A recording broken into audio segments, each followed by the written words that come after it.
Aí também vai o pé de agente.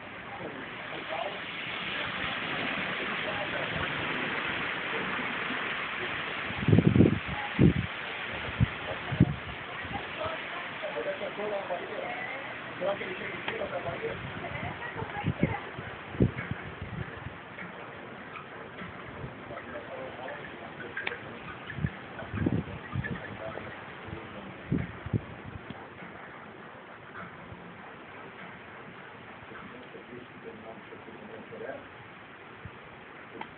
Os negócios estão esperando o ônibus. Pode estar ônibus.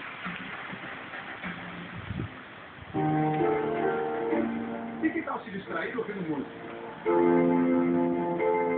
O piano fica na praça de alimentação. Esse músico vai para o litoral de São Paulo e aproveitou para dar uma canjinha. Fim da tranquilidade. Quinta-feira, 23 de dezembro.